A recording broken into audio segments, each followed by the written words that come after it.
अपमानी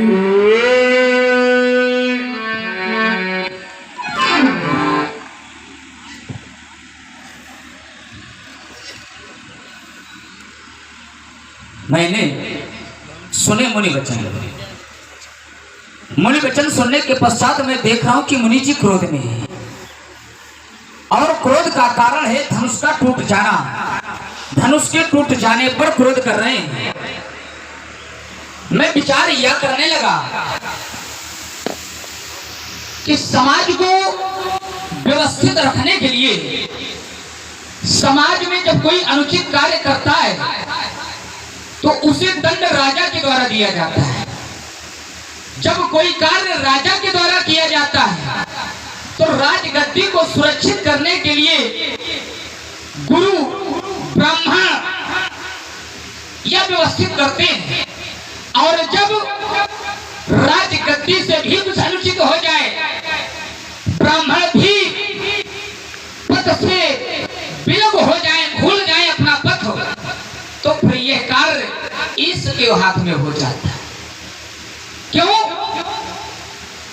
शुभ और अशुभ कर्म में अनुहारी तो ईश दे ही फल हृदय विचारी। फिर तो परमात्मा को ही कर्मों का फल देना होता है। मैं विचार करने लगा कि राजा जनक ने जो प्रण किया है तो क्या यह प्रण राजा जनक ने हज के कारण किया? क्या राजा जनक ने स्वयं ये निर्णय ले लिया? मैंने जाना नप लखी कुंवारी सयानी राजा जनक ने देखा अपनी कन्या को, और जब कन्या को देखा तो बोली गुरु परिजन। राजा ने गुरुदेव को बुलाया, परिजन माने अपने सगे संबंधियों को बुलाया। करी मत रचो स्वयंवर, सबसे मदली मंत्रणा की और मंत्रणा करने के पश्चात में यह स्वयंवर रचा गया। जब राजगद्दी का भी निर्णय है, मत है, और गुरुओं का भी मत है, अब बचा ईश। तो जिस समय हमारे गुरुदेव ने कहा इसी स्वयंवर देखिए जाई और ईश का हथों देह बड़ाई। लक्ष्मण, अब इसमें बड़ाई किसे देना है? ईश्वर को देना है। तो जब तीनों की सहमति है तो फिर ये कार्य क्या अनुचित हो सकता है? और जब कार्य अनुचित नहीं तो फिर श्री परशुराम जी महाराज विरोध क्यों कर रहे हैं? क्यों? मैंने तो जाना है, हमारे गुरुदेव भगवान ने बताया, लक्ष्मण परशुराम जी ने परशु चलाया तो है, लेकिन परशु जब जब चलाया है तब तब अधर्मियों पर चलाया है, दुष्टों पर चलाया है। दुष्टम छत्रम भूओ भारम, जब जब इन्होंने परशु का प्रयोग किया है तो दुष्टों के लिए किया है। और आज यही परशु क्या धर्मावलंबियों पर चलेगा? क्या धर्माचार्यों पर चलेगा? ये बात समझ में नहीं आ रही। महात्मा जी प्रणाम। और सब ठीक है? बड़े क्रोध में लग रहे हैं आप। क्रोध का कारण धनुष का टूटना। यदि क्रोध का कारण धनुष का टूटना है तो आज तो एक ही टूटा है। हमने बाल्यावस्था में एक नहीं, दो नहीं, बहुत नहीं तोड़ी लड़काई। जब हमने बाल्यावस्था में बहुत सी तोड़ी तब आपने ऐसा क्रोध नहीं किया। आज एक टूटा है, क्रोध बहुत है, तो क्या इस धनुष के प्रति ममता है? और यदि ममता है तो इसका हित क्या है, कारण क्या है, हम जानना चाहते हैं। कुछ राजकुमार सुमित्रांगद लक्ष्मण, तुमने धनुष के प्रति हमारे अपनत्व को ममता का नाम दिया।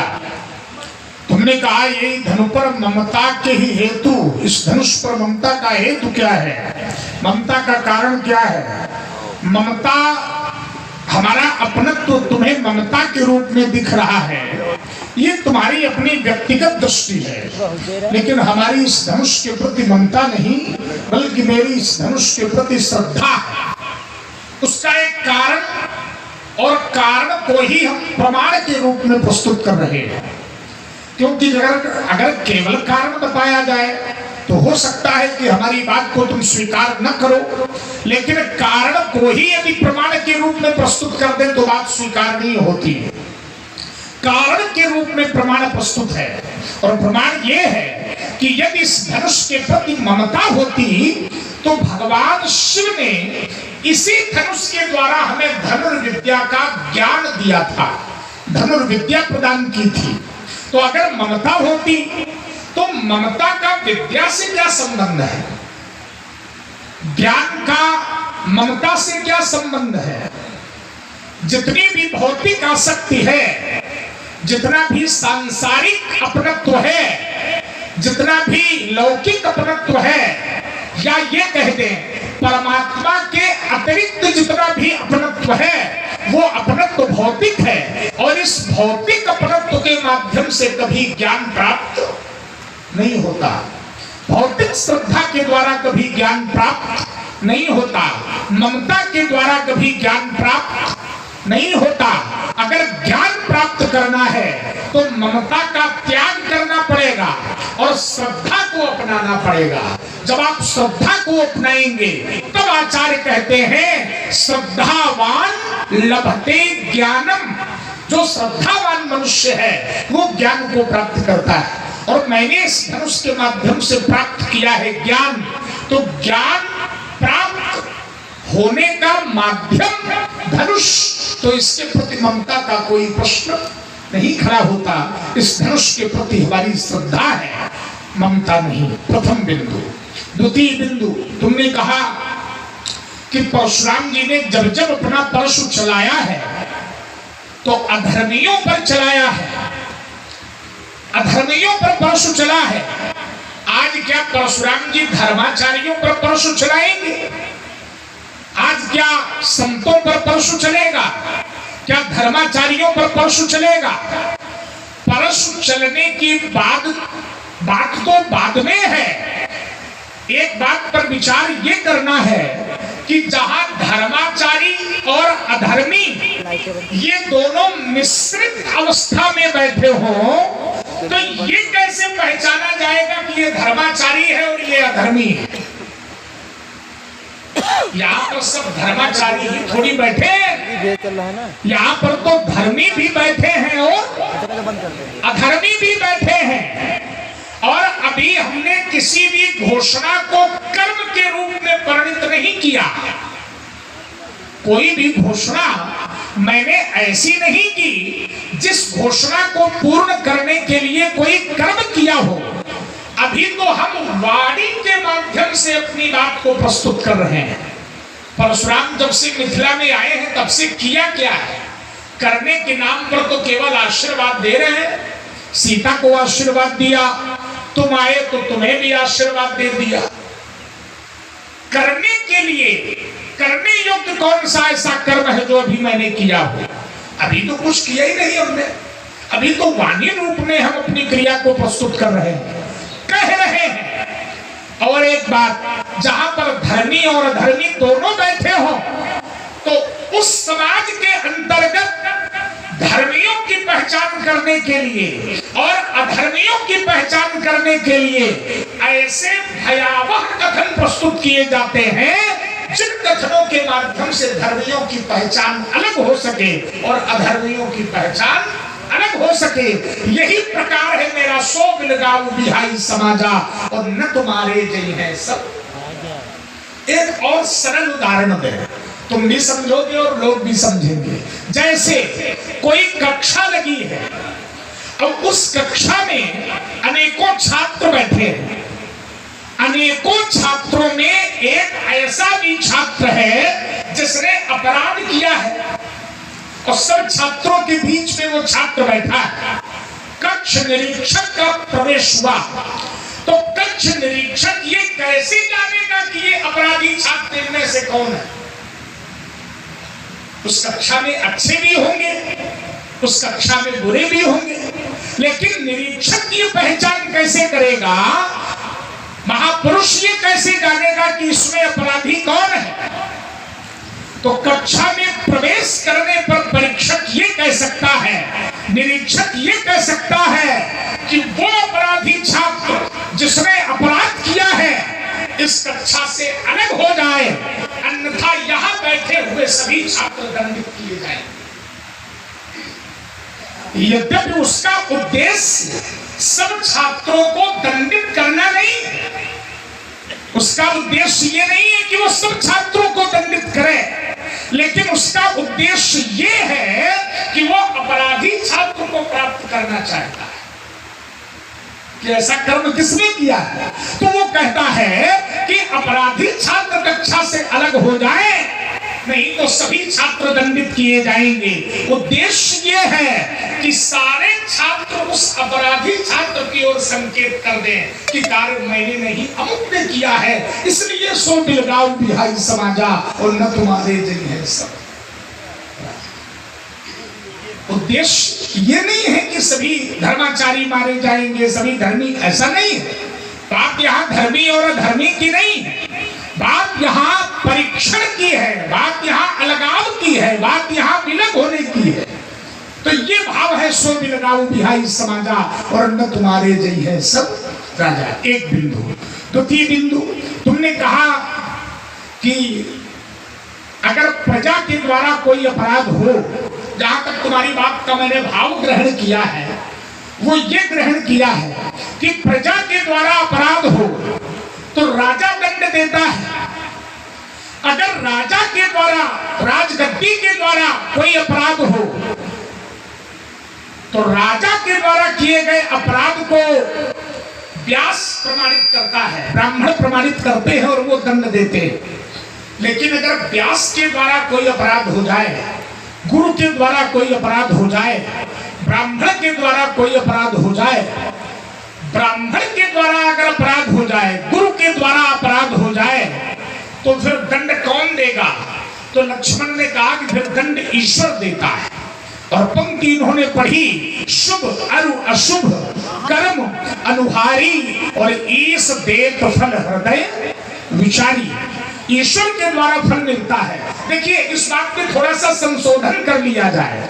जहां ईश्वर के द्वारा फल देने की बात है तो ईश्वर केवल गुरु या ब्राह्मण को फल नहीं देता, ईश्वर केवल व्यास को फल नहीं देता। ईश्वर जब फल देगा तो प्रजा को भी देगा, ईश्वर जब फल देगा तो राजा को भी देगा, और ईश्वर जब फल देगा तो व्यास को भी फल देगा। हाँ, एक अंतर है। अंतर ये है, खोटा हो, ध्यान से सुनना, खोटा हो, गलत हो, अपराधी हो, लेकिन चाहे प्रजा का हो, चाहे राजा का हो, या राजा हो, या गुरु और ब्राह्मण हो, भले ही गलत हो, लेकिन अगर भगवान का है तो भगवान उसे दंड नहीं देते। एक नई बात मैं दे दूंगी, चाहे प्रजा हो, चाहे राज्य सत्ता से जुड़ा हुआ व्यक्ति हो, और चाहे ब्राह्मण हो या गुरु हो, कोई भी हो, लेकिन यदि परमात्मा का है, एक शब्द में मैं तुम्हारा उत्तर कर रहा हूं, यदि भगवान का है तो भगवान का होने पर भगवान के द्वारा क्षम्य है। तेरा है पर मेरा है, दो शब्दों में उत्तर लीजिए। भगवान कहते हैं कि मेरा जो है, अगर उससे अपराध भी हो जाए तो मैं उसके अपराधों को क्षमा कर देता हूं। ये परमात्मा की कृपालुता है, ये परमात्मा की दया है। और देखिए, किया भी गया। हम केवल बात कह कर निकल जाए, ये अच्छी बात नहीं है। एक साक्ष्य भी होना चाहिए।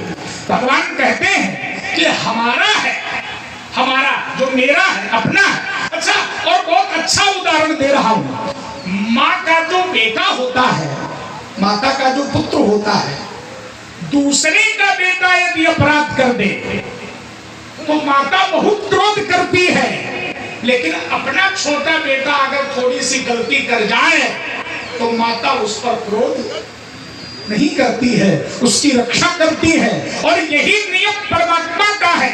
परमात्मा कहते हैं, करो सदा तिनके रखवारी और जिन बालक राखे महतारी, जिस प्रकार से बालक को मां रखती है उस प्रकार से मैं अपने भक्त की रक्षा करता हूं। तो जो फल का नियम है वो तो यही है, क्या सर्वधर्मान परित्यज्य मां एकम सर्वम शरणम व्रज, तो अहं त्वा सर्व पापेभ्यो मोक्षयिष्यामि मा शुचः। मां शुचः माने नहीं, शुचः माने शोक करने की आवश्यकता नहीं है। वार्ता में विस्तारवाद न हो, 3 बिंदु पर्याप्त है संवाद के लिए। अस्तुरेन्द्र बालक कालवश बोलत तुहिन सभार, और धनुहीन शम त्रिपुरारी धनु विदित सकल संसार। चलिए महाराज, आप सुन रहे हैं आप लोग, बड़ा ही सुंदर संवाद चल रहा है। इस पर प्रभावित हुए हमारे भैया मोनेश्वर यादव, उनकी ओर से 51 कुछ मुद्रा भार्गव परशुराम जी और लक्ष्मण जी को प्रदान किया है। और इसी श्रृंखला में आगे भाई हमारे धर्म भैया पटियारा, उनकी भी ओर से 51 कुछ मुद्रा लक्ष्मण और परशुराम जी को प्रदान किया है। और इसी श्रृंखला में आगे भाई हमारे राम प्रकाश दीक्षित, उनकी भी ओर से 25 कुछ मुद्रा लक्ष्मण जी को परशुराम जी को प्रदान किया है। समिति की ओर से दानदाताओं को बहुत बहुत धन्यवाद, बहुत बहुत साधुवाद। सुने आप लोग। चलिए महाराज, जहां से आपने विराम लगाया वहीं से प्रारंभ करते हैं। आपने कहा लक्ष्मण, परमात्मा का जो हो जाता है तो वो अनुचित भी यदि करता है तो परमात्मा उसे दंड नहीं देता है। अच्छा, इसी में एक थोड़ी पर्ची हम लगाई दिए देते हैं।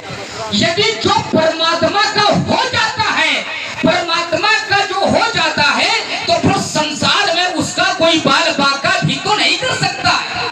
और यह धनुष भगवान का था, क्योंकि जब जब नाम लिया गया तब तब पहले भगवान का नाम है और बाद में धनुष है। जैसे कई अवसर सुन शिव धनु भंगा, किसका धनुष?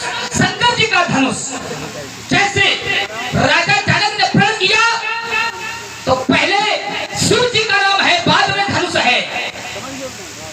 आपने भैया से कहा सुनो राम, जय शिव धनु तोड़ा, शिव जी का जिसने धनुष तोड़ा है। तो जब यह धनुष भगवान का था तो फिर भगवान ने इसकी रक्षा क्यों नहीं की? एक उदाहरण मैं भी दिए देता हूं प्रमाण के रूप में। प्रहलाद परमात्मा का था, प्रहलाद परमात्मा का था, परमात्मा के लिए समर्पित था।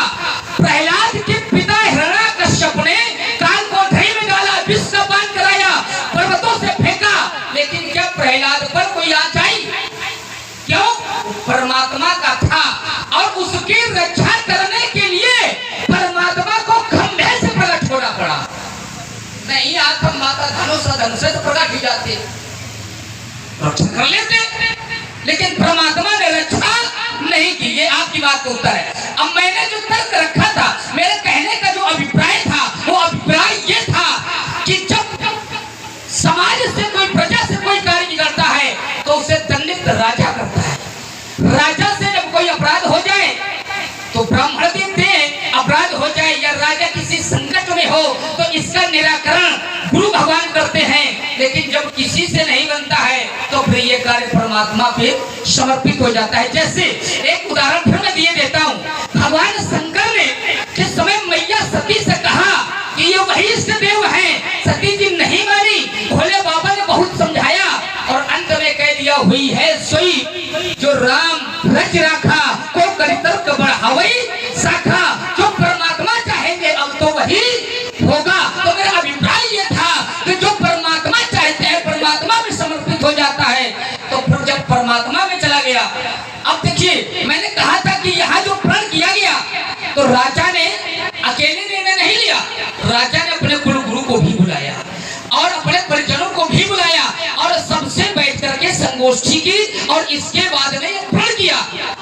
हमने कहा था प्रण को पूर्ण करने के लिए हमारे गुरुदेव भगवान ने कहा था कि ईश का हाथों दे बड़ाई, बड़ाई किसको देना है? ईश्वर को देना है। तो ईश्वर का भी समर्थन है।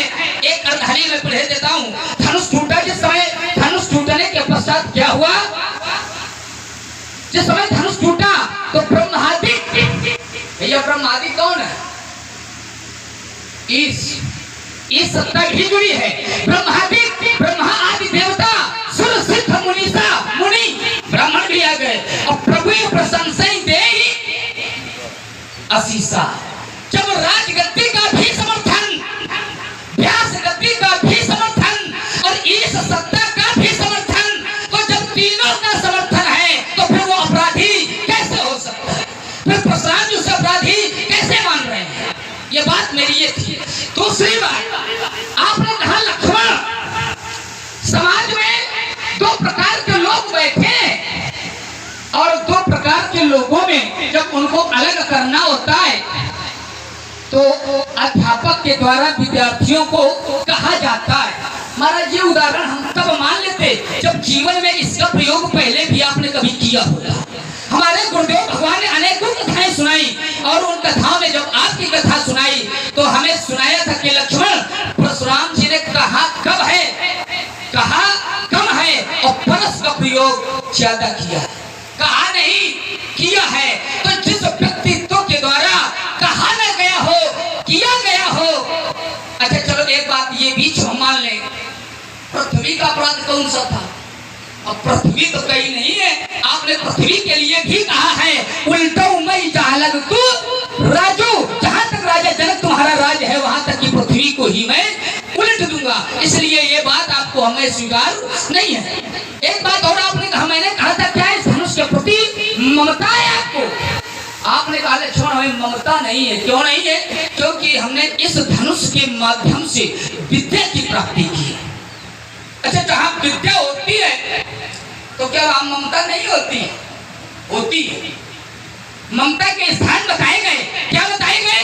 तो कहा जननी, पहला शब्द है जननी। जननी माने माता। संसार में पुत्र को पहली विद्या, पहली शिक्षा माता देती है। देती है कि नहीं देती है? माता ही ये बोध कराती है कि तुम्हारे पिता कौन है। तो विद्या सबसे पहले देने वाली गुरु कौन है? माता। तो जब माता के प्रति श्रद्धा का स्थान नहीं दिया गया, ममता का स्थान रखा गया है, तो फिर धनुष से श्रद्धा कैसे हो सकती है? आपने कहा श्रद्धावान लभते ज्ञानम। हमें लगता है श्रद्धा वस्तु से न हो, श्रद्धा हमें गुरुदेव से करना चाहिए। श्रद्धा यदि गुरु से करेंगे तब तुम विद्या की प्राप्ति होगी। और हम मान लीजिए कोई पुत्र होए और उस पुत्र के पास पुस्तकें बहुत होए लेकिन गुरु जी के प्रति श्रद्धा न होए तो क्या पुस्तकों से उसे विद्या की प्राप्ति हो जाएगी? उसे विद्या की प्राप्ति नहीं होगी। एक मैं उदाहरण जोड़े दे रहा हूँ। पर्दा भी पड़ा रहे। एक भक्त था, वो धनुर्विद्या सीखना चाहता था। वो गुरु जी के पास गया लेकिन गुरु जी ने उसे अपना शिष्य स्वीकार नहीं किया। तो उसने गुरु जी की प्रतिमा को बनाया, गुरु जी की प्रतिमा को बनाया और वो विद्या सीखता तो सबसे पहले गुरु जी को प्रणाम करता, गुरु जी से उस प्रतिमा से आदेश मांगता और उसने विद्या की प्राप्ति की। श्रद्धा गुरु जी से होने के कारण वो सर्वश्रेष्ठ धनुर्धर बन गया। गुरु जी ने विचार किया कि हमने वरदान तो किसी दूसरे को दे दिया है कि तुमसे बड़ा कोई धनुर्धर ना होगा। तो गुरु जी ने कहा कि हमें यदि तुम गुरु मानते हो तो फिर दक्षिणा के बदले में हमें अंगूठा।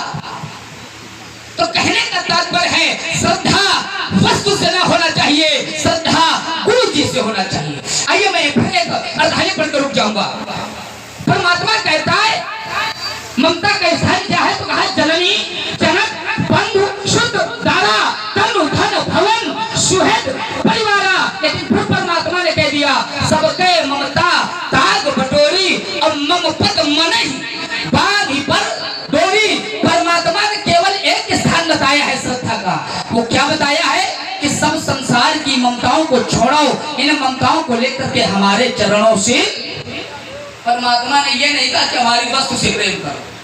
परमात्मा ने केवल एक स्थान कहा है कि हमारे चरणों से प्रेम करो। तो चरणों से प्रेम करो, इधर उधर न भटको। चलिए, लक्ष्मण की बात को आप सभी लोगों ने बड़े ध्यान से सुना और गुना। लक्ष्मण ने कहा कि परशुराम जी आप गुरुदेव के चरणों से श्रद्धा करें, धनुष से श्रद्धा न करें। बोलिए। यस, सुन रहे हैं आप लोग। राम की लीला में आ गए भाई हमारे राम नरेश गुप्ता।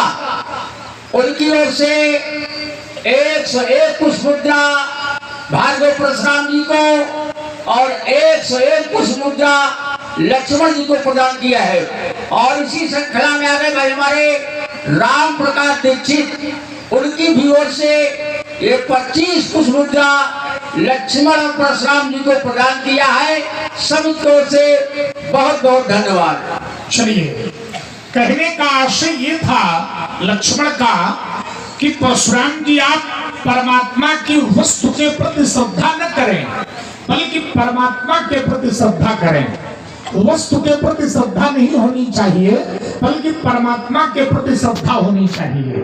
देखिए, श्रद्धा के केंद्र दोनों हैं, गुरु भी है और ग्रंथ भी है।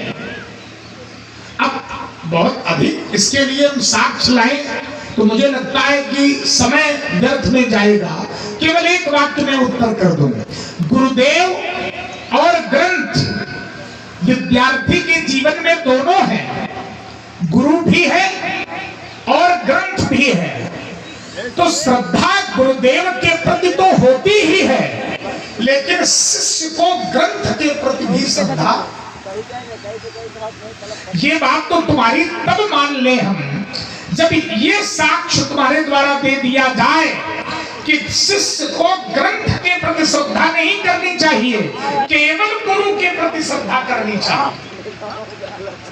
अगर ये बात तुम कह रहे हो तो इसका कोई साक्ष्य प्रमाण, कोई नियम, कोई सिद्धांत, कोई दृष्टांत अगर ऐसा कहीं तुम्हारे पास हो तो वो समय पर प्रस्तुत किया जाए, हम उसको स्वीकार कर लेंगे। अच्छी बात मानने में कोई बुराई थोड़ी है। भाई मैंने तो ये जाना है कि जैसी श्रद्धा गुरुदेव के प्रति हो, वैसी ही श्रद्धा हमारी ग्रंथों के प्रति भी होनी चाहिए। क्यों? क्योंकि ग्रंथ भी हमारी विद्या के माध्यम बनते हैं। चाहे वो पुराण हो, वो भी तो वस्तु के रूप में है, चाहे वो उपाख्यान हो, चाहे वो शास्त्र के रूप में हो, और चाहे वो वस्तु के रूप में हो। जैसे गुरुदेव और गुरुदेव के, अब क्या कहें, पदत्राण ले लो। चलो एक बड़ी छोटी सी चीज जिसे गुरुदेव अपने चरणों में धारण करते हैं। और तुम्हारे यहाँ खड़ाऊं का तो बड़ा विशेष महत्व है लक्ष्मण के यहाँ। तो गुरुदेव और गुरुदेव के द्वारा धारण किए गए पदत्राण, मैं बहुत छोटा और निम्न उदाहरण दूंगा और हमारी बात पूरी हो जाएगी। तो जो शिष्य होगा उसको गुरुदेव के प्रति भी श्रद्धा होगी, और गुरुदेव जिन पदत्राणों को अपने चरणों में धारण करते हैं, शिष्य की श्रद्धा उन पदत्राणों के प्रति भी। ये तो एक सामान्य सी बात है। तुम कह रहे हो वस्तु के प्रति श्रद्धा ना हो। अरे हम शंकर जी के मंदिर में जाते हैं और शिव जी की वस्तु के रूप में उनका प्रिय शस्त्र शूल स्थापित होता है। तो अगर शिव की पूजा करते हैं तो शूल भी हमारे लिए पूज्य है, अस्त्र शस्त्र भी हमारे लिए पूज्य है, श्रद्धा के केंद्र है, और पूजा होती है। इसलिए मैंने कहा श्रद्धावान लभते ज्ञानम। ममतावान ज्ञान को प्राप्त नहीं करता, ममतावान विद्या को प्राप्त नहीं करता। तो तुमने कहा कि ममता तो पुत्र को माता के प्रति होती है, और माता पहली गुरु है जो अपने पुत्र को विद्या देती है। माता के द्वारा पुत्र को ज्ञान प्राप्त होता है। हाँ, हम ये नहीं कहेंगे कि माता पुत्र को ज्ञान नहीं देती, हम ये नहीं कहेंगे कि पुत्र माता को ज्ञान नहीं देता। पुत्र के द्वारा माता को ज्ञान मिलता है और माता के द्वारा पुत्र को ज्ञान मिलता है। अंतर इतना है, जब ज्ञान की बात आएगी तो माता के द्वारा ममता को अलग कर दिया जाएगा। क्यों? क्योंकि जहां ममता होगी वहां ज्ञान स्थिर रह ही नहीं सकता। और देखिए, मैं इधर उधर की बात करता नहीं, सीधे तुम्हारी बात का खंडन मैं मानस की पंक्ति से कर रहा हूं। अगर ममता मई माता के हृदय में ज्ञान देने के समय ममत्व जग जाए तो पुत्र को वो ज्ञान दे ही नहीं सकती। क्यों? सिद्धांत कहता है ममता रथ सन ज्ञान कहानी, अति लोभी सन विरत बखानी, क्रोधी सन कामी हरि कथा, तो ऊसन बीज बए फल जथा। और इसी श्रृंखला में हमारे मुन्ना भैया जी की ओर से ये 21 कुसमुद्दा लक्ष्मण भार्गव परशुराम जी को प्रदान किया है। समिति की ओर से बहुत बहुत धन्यवाद। और इसी श्रृंखला में भाई हमारे राम प्रकाश भैया दीक्षित, उनकी ओर से 21 कुसमुद्दा भार्गव परशुराम जी को, 21 कुसमुद्दा लक्ष्मण जी को और 21 कुसमुद्दा हमें भी प्रदान किया है। समिति की ओर से बहुत बहुत धन्यवाद। तो श्रद्धा में और ममता में यही अंतर है। श्रद्धा विषय अलग है और ममता अलग है। ममता न हो, और देखिए आपने अपनी बात का ही खंडन अपने मुंह से कर लिया, हमें करने की जरूरत नहीं पड़ी। तुमने पहले कहा कि ममतामयी माता के द्वारा भी तो पुत्र को ज्ञान मिलता है। ममता की मूर्ति है माँ, तो क्या पुत्र माँ से ममता नहीं करता, या माँ पुत्र से ममता नहीं करती? करती है, लेकिन ये ममता अच्छी नहीं है। अच्छी नहीं है ये भी तुम ही अपने मुंह से अभी सिद्ध कर गए हो। क्या कह गए हो? जननी जनक बंधु शुद्ध दारा तनु धनु भवन सुहृद परिवारा। तो उत्तर क्या मिला? सबके ममता ताग बटोरी। अगर अच्छी है तो फिर बटोरी क्यों? अगर अच्छी है तो मम पद मन ही बांध पर डोरी क्यों? इसका मतलब यह है कि हमको ज्ञानार्जन करने के लिए ममता का त्याग कर देना चाहिए और श्रद्धा को स्वीकार कर लेना चाहिए। अगर ममता रहेगी तो हम विद्यावान नहीं हो सकते। और ये तो विद्यार्थी के लक्षण बताए गए हैं। तुम तो वशिष्ठ की पाठशाला के छात्र हो। काक चेष्टा वतो ध्यानम श्वान निद्रा तथैव च अल्पाहारी। और आगे वाला शब्द क्या है? गृहस्थ त्यागी। ये गृहस्थ त्यागी क्या है? गृहस्थ त्यागी घर के प्रति त्याग।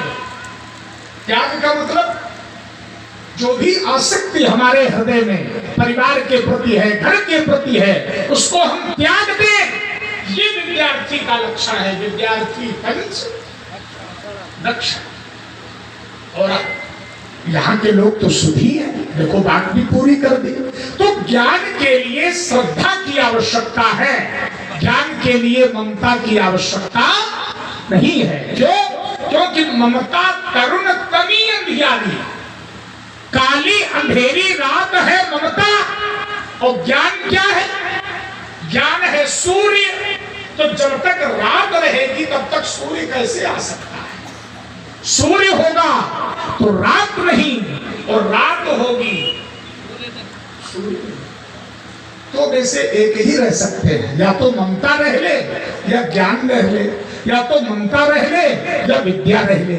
इसलिए विद्या का ममता से कोई संबंध नहीं है, ममता का ज्ञान से कोई संबंध नहीं। एक बिंदु। द्वितीय बिंदु, हमारी बात को सुनकर तुमने एक बात कही। मैंने कहा कि जो परमात्मा का है उसे भगवान क्षमा कर देते हैं। अगर वो अपराध भी करे तो भगवान उसे क्षमा कर देते हैं। क्यों? भगवान ये कहते हैं कि वो मेरा है। अगर उसके द्वारा कोई गलती हो भी जाए तो जिस तरह से माँ अपने पुत्र को क्षमा कर देती है, रक्षा करती है, ऐसे ही परमात्मा भी अपने भक्त की रक्षा करते हैं। तो तुमने कहा कि परशुराम जी जिस तरह से भगवान ने प्रहलाद की रक्षा की थी, उसी तरह से भगवान धनुष की भी रक्षा कर लेते। धनुष को क्यों नहीं बचा पाए? धनुष की रक्षा क्यों नहीं की? तो देखो, पहली बात तो ये है कि प्रहलाद में और धनुष में अंतर है। प्रहलाद व्यक्ति है, बालक है, और धनुष वस्तु है। पहला अंतर। दूसरा अंतर, तुमने कहा कि धनुष की रक्षा क्यों नहीं की? धनुष की रक्षा इसलिए नहीं की क्योंकि भगवान शिव ने ये धनुष देवराज के हाथों में क्रोधित होकर दे दिया था। प्रमाण धनुरुद्धस्तु संक्रुद्धो विदेहेषु महायशाः देवरातस्य राजर्षे ददौ हस्ते ससायकम। इसलिए भगवान शिव ने रक्षा नहीं की, है ना। जैसे मैया सती थी तो भगवान की ही, लेकिन सती जी की रक्षा भगवान ने नहीं की। और तुमने पंक्ति पढ़ी थी सती जी के चरित्र की, तो इसलिए तुम्हारी बात का सीधा उत्तर, भगवान शिव ने रक्षा नहीं की, लेकिन था तो भगवान शिव का ही। बात रक्षा की नहीं, बात क्षमा की चली थी कि फिर अपराध अगर करता है कोई तो उसके लिए भगवान फल देते हैं। तो हमने कहा था कि अगर परमात्मा का है, भगवान का है, विशिष्ट भक्त है, तो भक्त के द्वारा किए गए अपराध पर परमात्मा ध्यान नहीं देते। क्यों? क्योंकि भगवान कहते हैं सन्मुख होई जीव मोहि जबहि तो जन्म कोटि अघ नासहि तबहि। एक एक प्रमाण होता चले। अंतिम बिंदु तुमने कहा, नाम सुन रहे, बहुत अच्छी बात। जन अपराध विसाई न काहू, हमारी बात से जुड़ती हुई बात। जन अपराध, अगर जन का अपराध है तो भगवान न विसाई, भगवान क्रोधित नहीं होते। इसलिए मैं अपनी बात को मंडित करते हुए कह रहा हूं। तुमने कहा कि जब गुरु की मंत्रणा से कार्य हुआ, ब्राह्मण की मंत्रणा से कार्य हुआ, इसका परिणाम मिला, राजा की मंत्रणा से कार्य हुआ, तो वो कार्य अपराध कैसे हो सकता है? हो सकता है, हो सकता है, ऐसे हो सकता है जैसे एक यज्ञ किया गया कनखल में, गुरु जी की भी मंत्रणा रही, ब्राह्मणों की भी मंत्रणा रही, सिद्ध मुनियों की भी मंत्रणा रही, और वो यज्ञ अपराध के रूप में ही स्वीकार किया गया। जो यज्ञ प्रजापति दक्ष ने किया उसमें तो ब्राह्मण भी थे। अच्छा, ब्राह्मणों की बात छोड़ो, हमारे बाबा भी थे, भृगु जी भी थे, है ना, अनेकानेक सिद्ध मुनीष भी थे, राजा की भी मंत्रणा और ब्राह्मणों का भी समर्थन। तो ये कोई सिद्धांत नहीं है तुम्हारी बात कि जिस कार्य में ब्राह्मणों का समर्थन हो, जिस कार्य में राजा का समर्थन हो, जिस कार्य में प्रजा का समर्थन हो, वो कार्य अपराध युक्त नहीं हो सकता है। ये बात तुम्हारी सैद्धांतिक नहीं है। घटना से तो जोड़ सकते हो, कहीं की घटना आप सुना सकते हैं, लेकिन सैद्धांतिक नहीं हो सकता। और अगर सैद्धांतिक है तो उसके लिए कोई साक्ष्य होना चाहिए। मेरे अनुसार ये बात तुम्हारी सैद्धांतिक नहीं, इसलिए मैंने कहा बोलत तो ही न सभार और धनु ही शंत्र पुरारी धनु विदित सकल संसार। मैं पुनः अल्प विराम लेता हूँ और तुम्हारे द्वारा सत्य चिंतित उत्तर की प्रतीक्षा करता हूँ। और इसी श्रृंखला में आगे हमारे राम विलास पाल, उनकी ओर से 51 पुष्प मुद्रा लक्ष्मण और परशुराम जी को प्रदान किया है। सभी की ओर से बहुत बहुत धन्यवाद, बहुत बहुत साधुवाद। और भाई आगे हमारे राम नरेश यादव, उनकी ओर से भी ये 101 पुष्प मुद्रा लक्ष्मण और परशुराम जी को प्रदान किया है। सभी की ओर से दानदाताओं को बहुत बहुत धन्यवाद, बहुत बहुत साधुवाद। कोई लड़का समझ के इतना हल्के मना निकालो। चाहते हैं जो आप छुपा रहे हो, प्रस्तुत हो, सत्संग हो, कुछ मिले। आइए जरा, आपने कहा लक्ष्मण, ये बात तुम्हारी सैद्धांतिक नहीं है। अच्छा, हम दूसरी जगह कहीं भी उदाहरण जोड़ेंगे तो शायद ये कह देंगे फिर सैद्धांतिक नहीं है। आपने जहाँ की बात की है मैं वहीं से प्रमाणित किए दे रहा हूँ, मैं वहीं से जोड़े दे रहा हूँ। आपने कहा कंथल में यज्ञ हुआ, राजा दक्ष ने बृहस्पति सौ नाम का यज्ञ किया कंथल में यज्ञ किया। इनके बाबा भृगु जी भी उपस्थित थे, दधीच जी भी उपस्थित थे, आदि ऋषि मुनि सभी उपस्थित थे।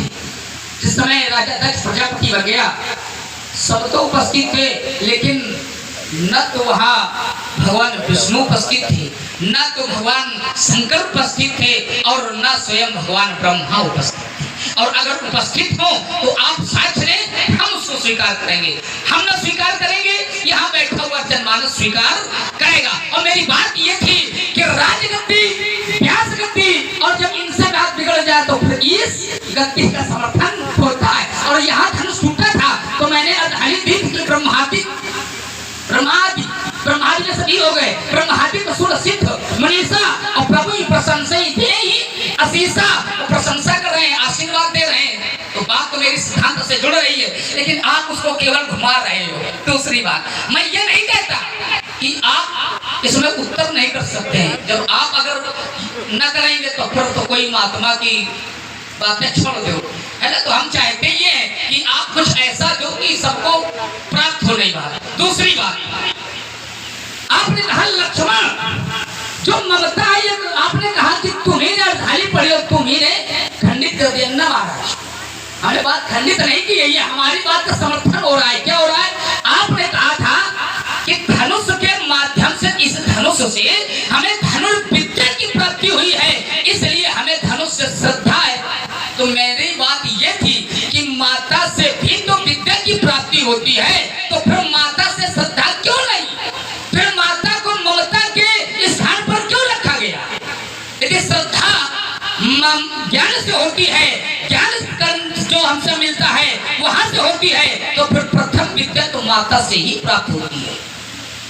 आपने ये नहीं बताया है कि क्यों रखा गया, लेकिन आपने घुमाया। आपने कहा ममता कसन ज्ञान कहानी, जब माता विद्या देती है, ज्ञान सिखाती है, उस समय ममता ने, उस समय क्या होता है?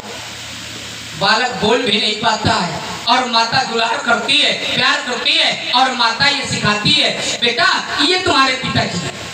पहला ज्ञान माता सिखाती है। सब छोड़ो, माता भक्ति के रूप में है और माता का पुत्र ही ज्ञान है, और जिसका पुत्र ज्ञान हो तो फिर ममता से अलग कैसे है?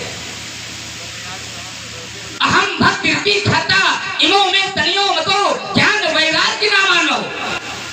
एक महात्मा जो कहती है कि ये मेरा पुत्र है ज्ञान वैराग्य और मैं इनकी माता भक्ति हूं, लेकिन श्रद्धा का कोई स्थान नहीं। आपने एक अर्धाली पढ़ी थी, आधी अर्धाली पढ़ी थी, आपने कहा था ममता क्या है, तो कहा ममता तरुण तमी अंधियारी, ममता एक अंधेरी रात्रि है। एक थोड़ा सा हम इच्छा है हमारी, अगर तुम्हें बुरा न लगे तो हमें यहाँ रोकना चाहते हैं। तो हम तो आप चलिए, बिल्कुल बिल्कुल बिल्कुल आपसे हम कुछ प्राप्त करने की अभिलाषा से आए, तो हमें बुरा कहा लगेगा? अच्छी बात है, हमारा विरोध करो, तुम ये ना कहो कि प्राप्त करने आए। हाँ बिल्कुल बिल्कुल, पूरी तरह से अपनी बात पर डटे रहो। एक बात तुमने कही तो बड़ा अच्छा लगा, आरोप लगाना भी बड़ी कुशलता का परिचय देना होता है। तुमने कहा कि भक्ति का पुत्र है ज्ञान। कौन है? ज्ञान। तो तुमने कहा कि क्या भक्ति को ममता नहीं है? देखिए, इस बात से भी हम एक बड़ी अच्छी बात कह दे, तुमने कह दी, इसलिए मैं बीच में रोक रहा हूं और दो शब्द कहकर रुक जाऊंगा। भक्ति का पुत्र ज्ञान है या ममता का पुत्र ज्ञान है? चिंतन करिए आप, ममता से ज्ञान मिलेगा या भक्ति से ज्ञान मिलेगा? तो बात तो हमारी कह गए थे, और मैंने कहा था श्रद्धावान लभते ज्ञानम। अगर भक्ति तुम्हारे पास है तो ज्ञान पुत्र के रूप में मिलेगा, लेकिन यदि ममता रूपी माता तुम्हारे पास है तो फिर ज्ञान मिलने वाला। अब मैंने रोक करके ये बात तुमसे कही है, तो अब तुम अपने क्रम को प्रारंभ रख सकते हो अपनी बात को पोषित करने के लिए। चलिए महाराज, आपने कहा, अब देखिए जरा, आपने जो अर्धाली पढ़ी थी ममता तरुण तभी अंधियारी, तो मैंने विचार किया कि हम ममता को पहचानेंगे कैसे कि ममता है कि नहीं। तो आगे कहा ममता तरुण तमी अंधियारी, और इसके बाद ममता को दो प्रकार से देखा जा सकता है। कैसे? तो कहा राग। राग माने प्रेम, द्वेष, द्वेष माने ईर्ष्या शत्रुता। राग द्वेष उलूक सुख कार्य। मैंने परशुराम जी की ओर देखा कि क्या ये दोनों दिखाई पड़ रहे हैं? तो राग पहला है, राग, राग माने प्रेम करना, धनुष के प्रति प्रेम और धनुष का टूट जाना, इसके लिए धनुष तोड़ने वाले का विरोध। तो जब ये दोनों है तो फिर ममता से आप बच कहां रहे? दूसरी बात आपने कहा लक्ष्मण भक्ति से ज्ञान की प्राप्ति होती है, उसको ठीक उसको जोड़े लो। मैंने कहा था परमात्मा कहता है कि वस्तु से न करो, परमात्मा कहता है सबके ममता दाग बटोरी ममपट, ये कहता है कि वस्तु से ममता करो। जब जब वस्तु से की जाएगी, तन से की जाएगी, तो चाहे भक्ति भले ही उससे मिले, लेकिन वो ममता के रूप में ही गिना जाएगा। जैसे एक भक्त ने परमात्मा की भक्ति की और मिली उसे, लेकिन जिसके माध्यम से भक्ति मिली तो वहां श्रद्धा नहीं है, ममता है। क्या है? तो उसने कहा एहि तन राम भगति मैं पाई, अब ताते मोहि ममता अधिकारी। ममता हो सकती है लेकिन भक्ति श्रद्धा नहीं हो सकती। दूसरी बात आपने कहा कि लक्ष्मण, मैंने कहा था कि जब सबका समर्थन है तो प्रभु अपराधी कैसे हो सकता है? भाई अपराधी तो तब हो जब उसका विरोध किया जाए। तो आपने बात घुमाई। मैंने कहा था कि जैसे ये भगवान का है, आपने कहा था कि लक्ष्मण जो भगवान का हो जाता है तो भगवान उसके जो अवगुण होते हैं, जो अपराध होते हैं, उसे क्षमा कर देता है, क्षमा कर देता है। तो मैंने भी आपके ही शब्द से जोड़ दिया था कि जो भगवान का हो जाता है तो फिर भगवान उसकी रक्षा करता है। जैसे मैंने उदाहरण नहीं दिया था प्रहलाद का, तो आपने कहा लक्ष्मण ये वस्तु है, ये वस्तु है। एक उदाहरण और आपने शंकर जी के मंदिर का भी लगाया था कि शिव जी के मंदिर में त्रिशूल है और त्रिशूल की भी पूजा होती है। अच्छा, तो उसमें फिर एक नियम जोड़ लो हमारा, यदि भगवान शंकर का त्रिशूल है तो भगवान शंकर के पास है, और जब भगवान शंकर के पास है तो संसार के लोग जब भगवान शंकर के मंदिर का निर्माण करते हैं इसलिए उस त्रिशूल की भी पूजा करते हैं। लेकिन भगवान यदि किसी का त्याग कर दे तो फिर पूछनी नहीं होता है। कारण यही है, आपने श्लोक भी पढ़ा, धर्म रुद्र सुसंक्रुद्ध हो विदेहेश महायसा देव रातस्य राजर्षि तदौ हस्ते ससायकम। भगवान शंकर ने कैसे लिया था? तो कहा संक्रुद्ध हो, क्रोध में युक्त हो करके पिताजी हमारे जिसको त्याग दे और पुत्र उस पर ममता लिखा हुआ है, क्या ये उचित है? ये उचित नहीं है। यही कारण ये है कि ये भगवान शंकर का मंदिर तो है, भगवान शंकर के मंदिर में भगवान का त्रिशूल तो है, लेकिन इनका कोई स्थान नहीं है। और जब इनका स्थान नहीं है तो फिर ये पूज्य। एक सीधे सीधे बात मैं कह दूं, संसार में भले ही कोई कितना भी बड़ा अपराधी, कितना भी बड़ा दुष्ट हो, अत्याचारी हो, लेकिन जब उसे परमात्मा का सानिध्य प्राप्त हो जाता है, माने निकटता प्राप्त हो जाती है, तो वह व्यक्ति पूजनीय हो जाता है। लेकिन पूजनीय व्यक्ति को भी जब परमात्मा अपने से दूर कर देते हैं तो फिर संसार में उसकी रक्षा करने वाला कोई नहीं है। मैं फिर अपनी बात के अल्प विराम। तुमने कहा कि परशुराम में राग भी है और द्वेष भी है, फिर तुमने कहा कि राग माने होता है प्रेम। अच्छा, राग माने प्रेम होता है या अनुराग माने प्रेम होता है? क्या मानते हो? राग शब्द का अर्थ प्रेम है या अनुराग शब्द का प्रेम अर्थ है? प्रेम किसके माने है, राग माने कि अनुराग माने? आप लोग बताओ भाई, राग माने प्रेम है या अनुराग माने प्रेम है?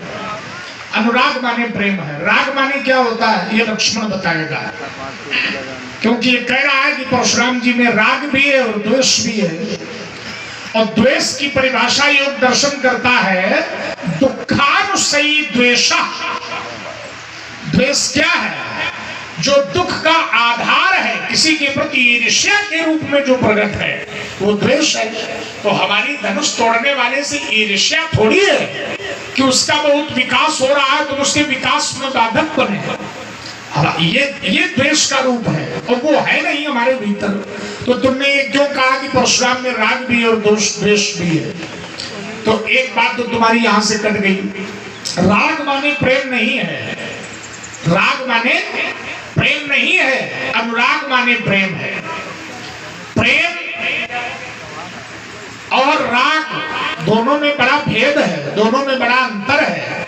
राग विषय है, राग विकार है, लेकिन अनुराग विकार नहीं है, प्रेम विकार नहीं है। प्रेम तो सात्विक शाश्वत विषय है, राग विकार है। इसलिए राग को त्यागने की बात कही गई है, राग को छोड़ने की बात कही है। तो राग नहीं है, राग को प्रेम से मत जोड़िए, एक बात। दूसरी बात, तुमने कहा कि परशुराम जी, शिव जी जिसको त्याग देते हैं उसकी पूजा नहीं होती। थोड़ी थोड़ी बातों में उत्तर किया जाए ताकि संवाद सरस बना रहे। तुमने कहा कि शिव जी जिसका त्याग कर देते हैं फिर उसकी पूजा नहीं होती। तो बउआ, शिव जी ने धनुष का त्याग कर दिया तो राजा जनक के वंश के राजा इसकी पूजा क्यों करते रहे? ये भी बात तुम्हारी कट गई। प्रमाण लीजिए। इदम धनुर्वरम राजन पूजितम सर्वराजभी। राजभी चतुर्थी विभक्ति का बहुवचन, राजभी राजाओं के द्वारा पूजितम पूजित था। तो जब शिव जी ने त्याग दिया तो जनक जी के द्वारा आरती नहीं उतारी जानी चाहिए, क्योंकि तुम कह रहे हो कि जिसे शिव जी त्याग देते हैं उसकी पूजा नहीं होती। तो फिर जनक ने क्यों की? देखो, हमने ये नहीं कहा था जी। क्या कहा था? हमने ये शब्द छोड़ दिया था। मैंने कहा था कि जिसे भगवान त्याग देते हैं तो फिर उसकी रक्षा करने वाला कोई नहीं कहा तुमने। नहीं, ये नहीं कहा था। अब अपने मन से जोड़ दो, क्योंकि मैं जानता हूँ यदि कोई अन्य महात्मा होता तो शायद प्रयोग कर देते, लेकिन आप धनो इसलिए मैंने कोई बात नहीं। तुमने नहीं कहा तो बातें खत्म हो गई। यद्यप अपनी ओर से कोई बात कहते नहीं, मेरा स्वभाव नहीं है, लेकिन अब तुम पहली बार मिले हो, ये आरोप लगा रहे हो तो कोई बात नहीं। हम उस आरोप को स्वीकार यद्यपि करेंगे नहीं, हम इतने सहनशील भी नहीं है, आरोप स्वीकार नहीं करेंगे। लेकिन तुम कह रहे हो ये मैंने नहीं कहा है, तो कोई बात नहीं। अब इसका उत्तर लीजिए। तुमने कहा कि भगवान जिसका त्याग कर देते हैं उसकी रक्षा संसार में कोई नहीं कर पाता। यही तो लक्ष्मण ने कहा कि भगवान जिसका त्याग कर देते हैं उसकी रक्षा संसार में कोई नहीं कर पाता है, कर सकता है। परमात्मा के द्वारा भी जिसका त्याग कर दिया जाए भगवान, ये क्या बात है? परमात्मा, देखो उत्तर आ गया। समाज बहुत सुधी है। परमात्मा के द्वारा भी अगर त्याग कर दिया जाए तो उसकी रक्षा गुरुदेव के द्वारा होती। बिल्कुल 100% सही है। और समाज बड़ी धन्य है जो इतने सुधी लोग बैठे हैं तत्काल उत्तर कर देते हैं। ऐसा नहीं, तो पूजा की भी बात है और रक्षा की भी बात है, दोनों बातें हैं। सिद्धांत नहीं है। तभी मैंने कहा था कि इसको सिद्धांत बना करके प्रस्तुत न किया जाए, ये सिद्धांत नहीं हो सकता। अब रही बात ममता, श्रद्धा, प्रेम, विद्या, ज्ञान, ये सब चल रहा हमारे तुम्हारे बीच में, तो इसका भी निराकरण ले लीजिए। मैंने एक उत्तर किया था कि भक्ति का पुत्र ज्ञान है, ममता का पुत्र ज्ञान नहीं है। भक्ति से ज्ञान मिलेगा, ममता से ज्ञान नहीं मिलेगा। तुमने कहा कि वो एक भक्त है, वो कहता है यही तन राम भगत में पाई और ताते मुहि ममता दिखाई। इस शरीर से हमने राम की भक्ति पाई है, इसलिए हमें बहुत ज्यादा ममता है। राम की भक्ति को मैंने प्राप्त किया है, इसलिए मुझे ममता है। यहाँ पर भी मूल केंद्र भक्ति का है, ममता का नहीं। क्यों? क्योंकि शरीर से भक्ति प्राप्त की है, शरीर से भक्ति प्राप्त की है। और जब शरीर से भक्ति प्राप्त की है तब अपनत्व है। ध्यान देना, शरीर से भक्ति प्राप्त की है तब अपनत्व है। तो अपनत्व मूल में हुआ या भक्ति मूल में हुई? भक्ति मूल में हुई।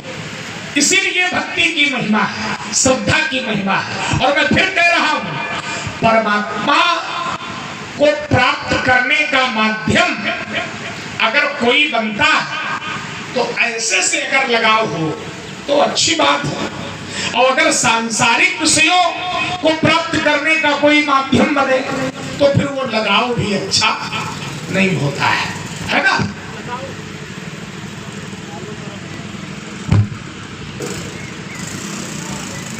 और इसी श्रृंखला में आगे भाई हमारे बहुवन पांडे, उनकी ओर से 21 पुष्पमुद्रा लक्ष्मण और परशुराम जी को प्रदान किया है। समिति की ओर से बहुत बहुत धन्यवाद। और इसी श्रृंखला में आगे भाई हमारे अनिल कुमार शुक्ल पटियारा, उनकी भी ओर से 21 पुष्पमुद्रा लक्ष्मण और परशुराम जी को प्रदान किया है। समिति की ओर से बहुत बहुत धन्यवाद। और इसी श्रृंखला में आगे भाई पथरी पाल, उनकी भी ओर से 21 पुष्पमुद्रा लक्ष्मण परशुराम जी को प्रदान किया है। और इसी श्रृंखला में आगे भाई हमारे मुजेंद्र पांडे, उनकी ओर से 51 पुष्पमुद्रा भार्गव परशुराम जी को प्रदान किया है। और इसी श्रृंखला में आगे हमारे शिवपाल भैया जी की ओर से 11 पुष्पमुद्रा लक्ष्मण और परशुराम जी को प्रदान किया है। समिति की ओर से दाताओं को बहुत बहुत धन्यवाद। देखो बहुत बहुत साधुवाद। एक बात और मैं कहूँ, तुमने पुराण तिलक का आश्रय लेकर के भक्ति और ज्ञान के विषय में एक श्लोक पढ़ा था, अहम भक्ति रीति ख्याता इमो मैं तनयो मतौ। तो पुराण तिलक का आश्रय लेकर के ही हमें एक श्लोक पढ़ दे, क्योंकि जिस ग्रंथ का तुमने आश्रय लिया उसी ग्रंथ में हम भी प्रवेश कर जाएं और उत्तर दे तो ज्यादा अच्छा है। ये जोड़ से जोड़ मिलने वाली बात होगी। तुम ममता के समर्थन में हो कि ममता मई माँ है, बच्चे को ज्ञान देती है और बच्चा प्रेम करता है, लेकिन पुराण तिलक में तो माता के प्रति की गई ममता के त्याग की बात कर रहे हैं। और एक पुत्र ही कर रहा है। एक पुत्र अपने पिता को जब उपदेश देता है तो पुत्र कहता है, देहे स्थिमान सुरधरे भिमतिम त्यजत्वम। जाया, जाया माने जो उत्पन्न करती है, कौन? माँ। जाया सुतादिश सदा ममता विमुंच।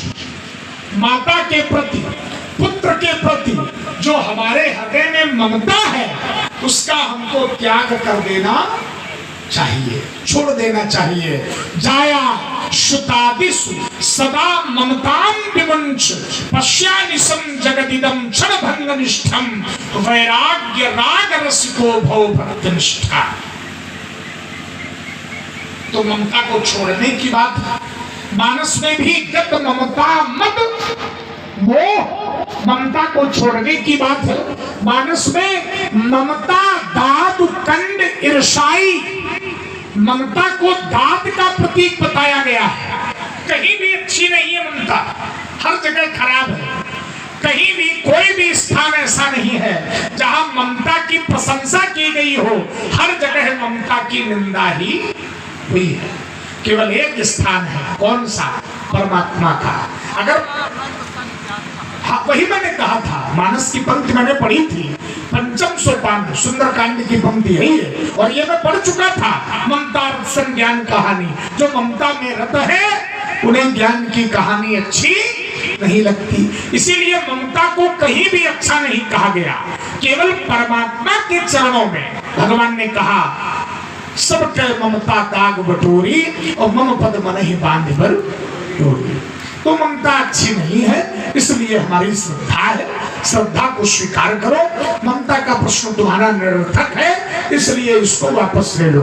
राजकुमार, तो अब रही बात अपराधी की कि गुरु का समर्थन, राजा का समर्थन, ईश्वर का समर्थन, ईश्वर का समर्थन, राजा का समर्थन और गुरु का समर्थन जिसे प्राप्त हो वो अपराधी कैसे हो सकता है?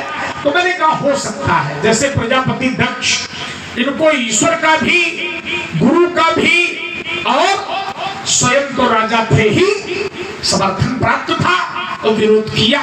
तो तुमने कहा कि उसमें यज्ञ में ब्रह्मा जी नहीं थे, यज्ञ में विष्णु जी नहीं थे, यज्ञ में भोले बाबा नहीं थे और ब्राह्मण लोग थे, मुनि थे। तो ये बात पंडित जी आपकी लग नहीं रही है, लग रही है। उस यज्ञ में सिद्ध मुनि भी थे, ब्राह्मण भी थे और पुराणांतर्गत ब्रह्मा और विष्णु भी थे। प्रमाण मैं दे रहा हूं, आज तुम्हारे कान पहली बार सुनेंगे श्लोकबद्ध प्रमाण, और मैं दे रहा हूं। देवाश्च सर्वे भागार्थ माहूता विष्णुना से, और प्रमाण लीजिए, प्रमाण लीजिए। और ये बच्चा बैठा है, यंत्र के माध्यम से उसको संरक्षित भी कर रहा है, और आप लोग पहली बार सुनेंगे। प्रमाण लीजिए, जिस समय दक्ष पर वीरभद्र ने आक्रमण किया है, तो दक्ष की रक्षा करने के लिए भगवान विष्णु को आना पड़ा। अगर समर्थन नहीं था तो भगवान विष्णु ने फिर दक्ष की रक्षा करने के लिए 2 कदम उठाया। यद्यपि दक्ष अपराधी था, लेकिन भगवान विष्णु ने दक्ष के समर्थन में खड़े होकर दक्ष की रक्षा करने का संकल्प लिया। और रक्षा हुई। आप पुराणों का अध्ययन करेंगे, आपको प्राप्त होगा। और पुराणों में है, भगवान विष्णु ने दक्ष का समर्थन किया। और एक बात, ब्रह्म सभा में तो ब्रह्मा जी भी बैठे थे, और दक्ष भोले बाबा को गालियां दे रहा था। ब्रह्मा जी सुन रहे थे, देवता सुन रहे थे, ब्राह्मण सुन रहे थे, मुनि सुन रहे थे। अगर कोई विरोध करने वाला था तो केवल नंदी बाबा थे। दक्ष की सभा में विरोध करने वाले केवल नंदीश्वर थे, और इस मिथिला की सभा में तोड़ने वाले का विरोध करने वाले केवल परशुराम। तो ये कैसे मान लिया जाए कि उसका नाम है था ब्रह्म सभा। तो ब्रह्म सभा में ईश्वर भी है, ब्रह्म सभा में ब्राह्मण भी है, ब्रह्म सभा में देव भी है, और शिव जी को गालियां दे रहा था। असमर्थन में थे लोग, बैठे थे। अरे शंकर जी को गाली देने वाले की जीभ काट लेनी चाहिए। तो ब्रह्मा जी सुन रहे थे बैठे बैठे। तुम ब्रह्मा जी की बात करते हो, भोले बाबा ब्रह्मा जी का एक पेड़ काटे बैठे। अब बताओ, ब्रह्मा जी के 5 सिर थे, और 5 सिरों में 5वां सिर शंकर जी ने काटा था। ब्रह्मा जी दोनों नीक रहेगा, नीक हो तो 2-4 मंदिर पटियारा में बने हो ब्रह्मा जी के। ये ना कहा करो कि परशुराम जी घुमा रहे हैं। हम जब घुमाने पर ऊपर आएंगे तो बहुत कुछ घूम जाएगा, तुम्हें नहीं घुमाएंगे। ईमानदारी की बात ये है। हाँ, घुमाने की बात नहीं, हम घुमा सकते हैं लेकिन घुमाएंगे नहीं। वास्तविकता यही है, ब्रह्मा ने भी अपराधी का समर्थन की बात छोड़िए, ब्रह्मा जी ने स्वयं अपराध किया है, किया है, किया है। इसीलिए 5वां कटा। चतुरानंद ब्रह्मा हुए, 5 सिर थे, ऊर्ध्वमुख भगवान शिव ने काट दिया। ब्रह्मा जी ने तो इतना बड़ा अपराध किया बउआ के बताने काबिल नहीं है समाज में। अपनी ही बिटिया, क्या मतलब है, काहे खुलवा रहे हो ब्रह्मा जी की पोल? अभी ब्रह्मा जी की खोलेंगे, फिर तुम्हारे पिताजी की खोलेंगे तो तुम्हें और खराब लगेगा। इसलिए पिताजी तक न जाओ। नहीं, हम जा सकते क्योंकि हम तुम्हारे पिता के पिता के पिता के बराबर के। हम ये नहीं कहते, इसलिए जा सकते हैं, लेकिन हम नहीं जाएंगे। ब्रह्मा जी की बात चली, इसलिए ब्रह्मा जी तक सीमित रहा है। तो ब्रह्मा जी ने तो वो किया है जो कभी नहीं करना चाहिए। तो ऐसा न कहा जाए कि ब्रह्मा जी प्रशंसा कर रहे हैं, इस प्रशंसा कर रहे हैं। हमारी बात भगवान शिव की है, और भगवान शिव का धनुष तोड़ा गया है। शिव जी के द्वारा कहीं धनुष तोड़ने वाले की प्रशंसा नहीं है, नहीं है। अगर शिव प्रशंसा में है तो परशुराम का कोई विरोध नहीं है, और अगर शिव जी प्रशंसा में नहीं है तो परशुराम का विरोध है। इसलिए मैं अपनी बात को फिर रोक रहा हूं। व्यास जी हमारे आ गए हैं, तो इस प्रस्तुति के बाद कुछ रसमय संवाद भी बनाएंगे मानस के आधार पर, क्योंकि ये काव्य का जनपद है जिस जनपद में हम बैठे हैं, इसलिए मानस की पंक्तियों से जुड़कर भी संवाद होगा। इसके पूर्व लक्ष्मण का वक्तव्य आप लोग सुने। इससे पहले आते ही वही थे राजन जी। दो बातों को एक में उत्तर किए देता हूँ, एक में जोड़े दे रहा हूँ। आपने कहा, मैंने मेरी बात ये थी कि संसार में जब परमात्मा का जो विरोधी हो जाता है, परमात्मा से जो दूर चला जाता है, फिर उसकी रक्षा करने वाला कोई नहीं है। तो आपने कहा कि लक्ष्मण, यदि परमात्मा भी विरोध में हो जाए तो उसकी रक्षा गुरु के द्वारा की जाती है। तो मेरा ध्यान मानस के प्रधाली में पहुंचा कि कवच अभेद विप्र गुरु पूजा और यही सब विजय उपाय न दूजा। तो आपके इस सिद्धांत को स्वीकार करते हुए मैं इस सिद्धांत को धनुष तोड़ने वाले में लगा दे रहा हूं। धनुष तोड़ने वाले को गुरु जी का आदेश प्राप्त है, उठाऊ अमुक भंजो भव चापा मेघदऊ तात जनक परितापा। तो कहने का तात्पर्य है कि जब धनुष तोड़ने वाले ने गुरु के आदेश से धनुष को तोड़ा है, माने गुरु जी के कवच से सुरक्षित है, तो फिर तो ये शत्रुता का भाव आपको रखना ही नहीं चाहिए। भाई जो अभेद कवच जिसे प्राप्त हो चुका है, तो फिर उससे शत्रुता करने का क्या मतलब निकलेगा? पर आपको उससे शत्रुता नहीं करना चाहिए। क्यों? परमात्मा भी विरोध में है और गुरु जी यदि रक्षा कर रहे हैं, ये कथन आपका है, तो उसकी रक्षा हो जाती है। तो फिर धनुष तोड़ने वाले ने तो गुरु जी के ही आदेश से पालन किया है, गुरु जी का ही कवच से ये सुरक्षित है। दूसरी बात, आपने कहा लक्ष्मण, हमने कहा था ना तो वहां भगवान ब्रह्मा उपस्थित थे, ना तो भगवान विष्णु उपस्थित थे और ना भगवान शंकर उपस्थित थे। ऐसा मानस भी प्रमाणित करता है और श्रीमद् भागवत महापुराण भी प्रमाणित करता है। आपने श्लोक पढ़ा कि लक्ष्मण, विष्णु जी उपस्थित थे और विष्णु जी ने रक्षा भी की और रक्षा हुई भी। अच्छा, ये अगर आप ना कहते तब तो बात बन जाती कि विष्णु जी ने रक्षा की। यदि विष्णु जी ने रक्षा की तो सबके बाद छोड़ो पंडित जी, तुम्हारे बाबा की दाढ़ी का उठा ली गई। यज्ञ में इनके बाबा भृगु जी थे, भृगु जी की दाढ़ी उठा ली गई। राजा दक्ष के शीश को काटा गया, रक्षा हुई कहां? आपने श्लोक पढ़ा था और श्लोक पढ़ करके केवल आप इतनी बात कह देते कि लक्ष्मण वहां विष्णु जी उपस्थित थे, बात बन जाती, बात चल जाती। देखो, आप ब्राह्मण हो, मान लो श्लोक बना भी सकते हो, ब्राह्मण का देववाणी दे जाता है ये, है ना, तो इसको हम मान लेते। लेकिन आप आपने पढ़ा और पढ़ने के बाद में ये कह करके गलती कर दिया कि यज्ञ की रक्षा हुई, यज्ञ की रक्षा नहीं हुई। अब आइए जरा, जिस समय ब्रह्म सभा लगी हुई थी और भगवान शंकर का विरोध चल रहा था, इससे पूर्व में जो वहां के सचिव थे, सचिव ने समझाया, लेकिन राजा दक्ष ने उनकी बात को नहीं सुना और जब नहीं सुना वो गालियां देने लगा। तब नंदी जी ने विरोध किया और नंदी जी ने कहा कि सबको शीघ्र ही इसका उचित फल मिलेगा। परिणाम क्या निकला? फल मिला कि नहीं मिला? मिला। और धनुष तोड़ने वाले को क्या फल मिला है? यहाँ पर देखो, राजा दक्ष को फल मिला कि शीश काटा गया, लेकिन धनुष तोड़ने वाले को फल क्या मिला है? तो कहा, मई पाताल नाथ जस व्यापा और अमुक बड़ी सी भंजो, उसे यश की प्राप्ति हुई।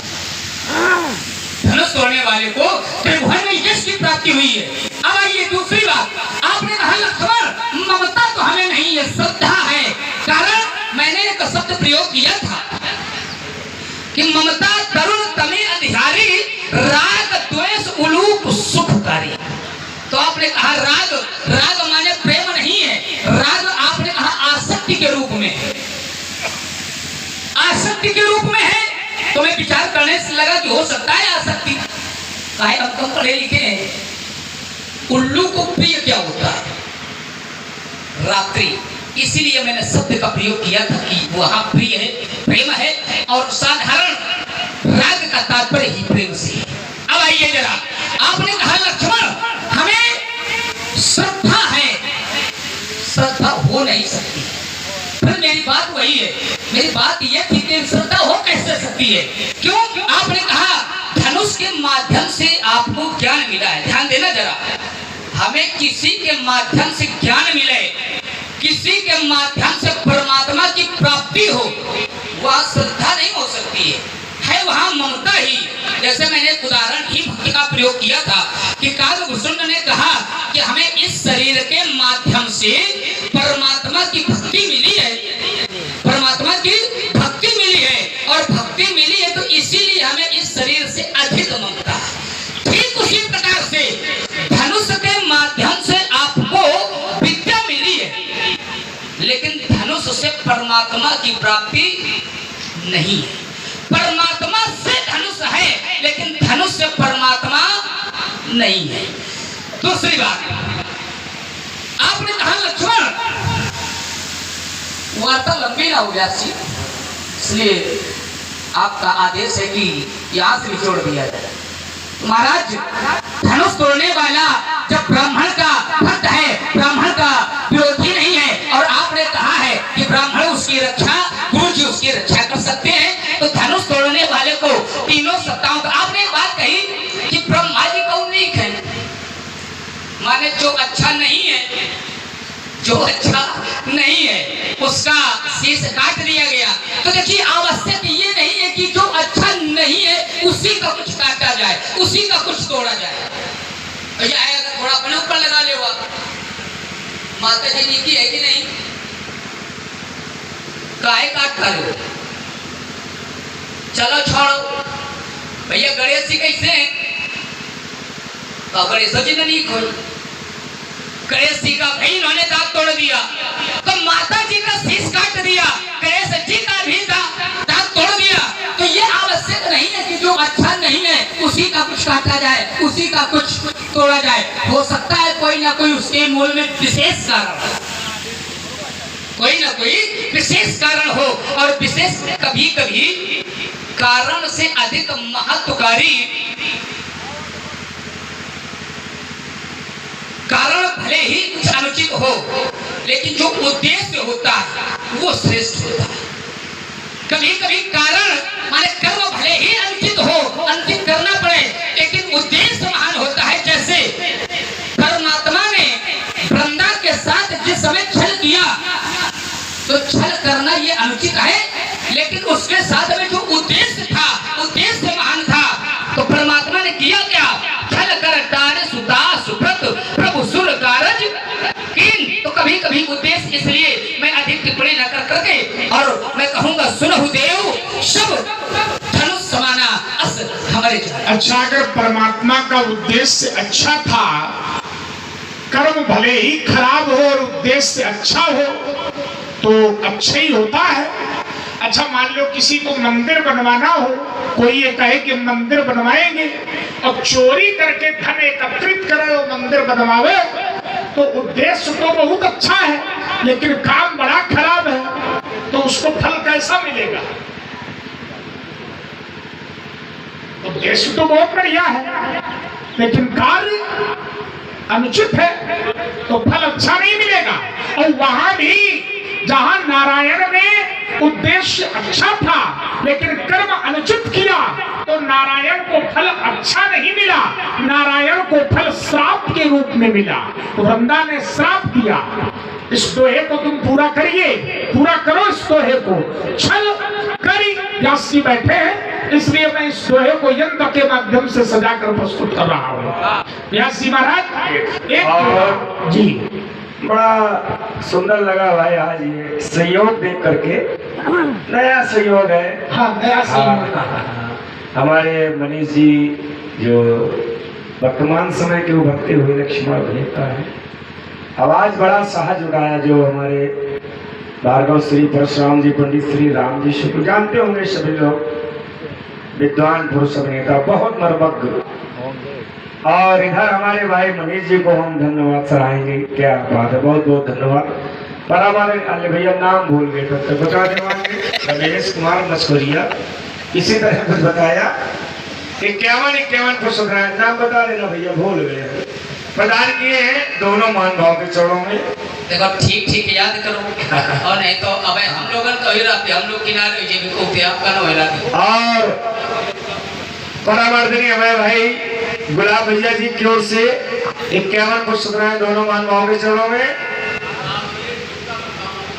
और आप हैं श्री राम नरेश गुप्ता जी बतावन, जनगण नेता है लोग की, आपकी ओर से 1 से पुष्प श्री परशुराम जी के चरणों में और 1 से पुष्प श्री लक्ष्मण जी के चरणों प्रदान किए। तो व्यास जी हम ये कह रहे थे कि व्यक्ति का उद्देश्य अच्छा हो, लेकिन यदि कार्य अच्छा नहीं है तो उद्देश्य भले ही वो पूर्ण कर दे, लेकिन कार्य का परिणाम उसे अशुभ मिलता है। जैसे भगवान विष्णु को मिला, कैसे मिला? परमात्मा का उद्देश्य तो अच्छा था, लेकिन कार्य उन्होंने जो किया उसका परिणाम परमात्मा को स्वीकार करना पड़ा, और भगवान ने स्वयं स्वीकार किया। कैसे स्वीकार किया? मानस कहती है, छल करी कार्यवता सुभ्रत, छल करी कार्यवता सुभ्रत, प्रभु सुर कारज कीन। भगवान ने सुर कार्य किया और एक पतिव्रता स्त्री के साथ छल किया, वृंदा के साथ छल किया, और जब छल किया तो कार्य अच्छा नहीं है। उद्देश्य तो देवताओं का हित है, लेकिन कार्य अच्छा नहीं है। इसलिए हुआ क्या? छल करी कार्योता सुभ्रत, प्रभु सुर कारज कीन। और जब ते ही जाने हूँ मरम, तब श्राप कोप करी दीन। वृंदा ने शाप दे दिया, और जब शाप दे दिया तो परमात्मा को वो शाप भी स्वीकार करना पड़ा। तो उद्देश्य भले ही अच्छा हो, लेकिन यदि कार्य अच्छा नहीं है तो परिणाम भी अच्छा मिलने वाला नहीं है। परिणाम अनुचित ही मिलेगा, उसका फल प्रतिफल अनुचित ही मिलेगा। इसलिए अच्छा ये है कि हमारा उद्देश्य भी अच्छा हो और हमारा कार्य भी अच्छा हो, हमारा लक्ष्य भी अच्छा हो और हमारा कार्य भी अच्छा हो, है ना।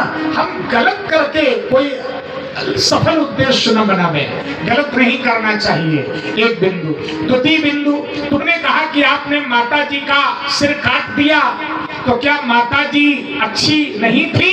माता जी बहुत अच्छी थी। हम ये कैसे कहते हैं कि माता जी बड़ी खराब थी?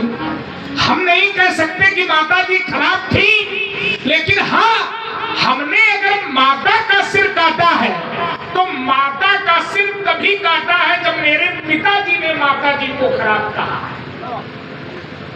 मैं पुत्र हूं, मैं नहीं कह सकता कि मेरी माता जी खराब थी, मैं नहीं कह सकता कि मेरी माता जी ने अनुचित किया। क्यों? ये पुत्र का दायित्व नहीं है कि वो समाज में कहे, लेकिन हाँ ये जानता हूं कि मेरे पिताजी ने कुछ न कुछ तो कहा था मेरी मैया से कि तुमने गलत किया। तब मुझे आदेश दिया कि जाओ अपनी माता को मार दो, माता को समाप्त कर दो। तब परशुराम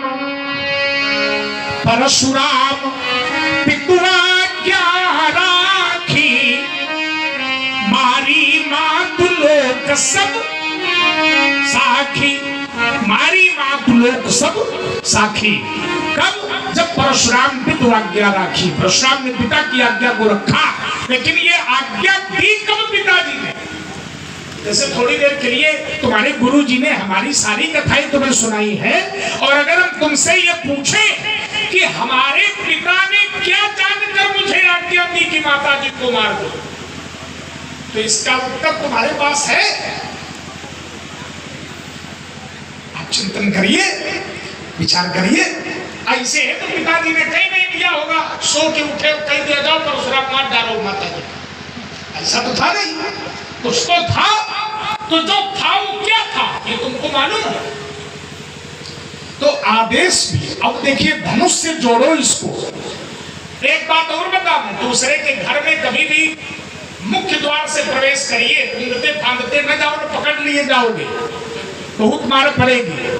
तो हमारे यहाँ प्रवेश कर रहे हो, पिताजी ने आज्ञा दी माता जी के लिए कि माता को समाप्त कर दो। ध्यान देना, कब आज्ञा दी? जब माता जी के विषय में पिताजी ने कुछ जान लिया, लेकिन यहाँ गुरु जी ने आज्ञा दी। अच्छा, एक बात और है, जरा आप लोग चिंतन करना, हमारी माता पत्नी किसकी है?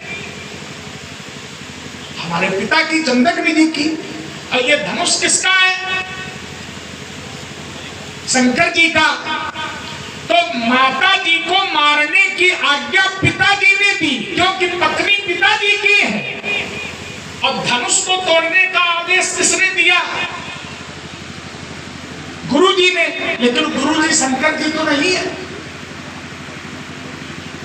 अगर अगर शंकर जी आज्ञा दे दे, जैसे हमारे पिता ने आज्ञा दी कि माता को मार दो, तो हमने मार दिया।